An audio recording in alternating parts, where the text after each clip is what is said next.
Okay, this is a roof inspection in Boulder. I did pull up the hail reports, and you did report 1/2 inch to 1 inch hail at this location.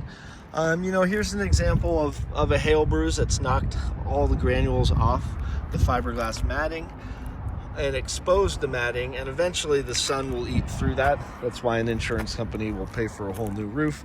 It takes some time, but that's again why they pay for a whole new roof when you have enough of those hail bruises. One thing, you do have a discontinued shingle, and the reason I can tell that is you can see you have a 5-inch overlap. The new shingles have 5 3/4 or 5 7/8.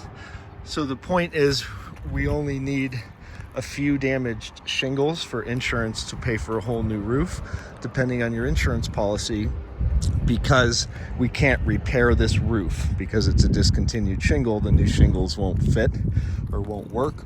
Another thing I wanted to point out is just the overall condition. Well, there's a torn shingle, but you can just see the granular loss and the exposed matting on these shingles, and that's all throughout the roof, but there's a big area of it right here. Another thing I wanted to point out is you can see how full these gutters are with leaves.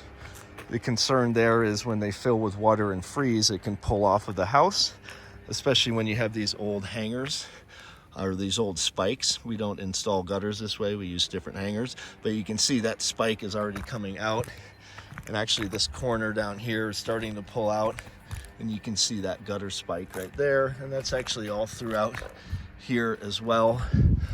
Another thing I wanted to point out is you can see how rusted out this is right here. It's just, there's an inner pipe, but you can see how rusted this outer one is. And then if you come back here, there are some leaves in this gutter, but you also have your gutter spikes coming out all throughout this back section also. So again, there is some hail mixed into this roof along with some wear and tear. And because it's a discontinued shingle, you have a much better chance of insurance paying for it. If it were not a discontinued shingle, I would say we would not want to file a claim, but because it's discontinued, we have that to our advantage.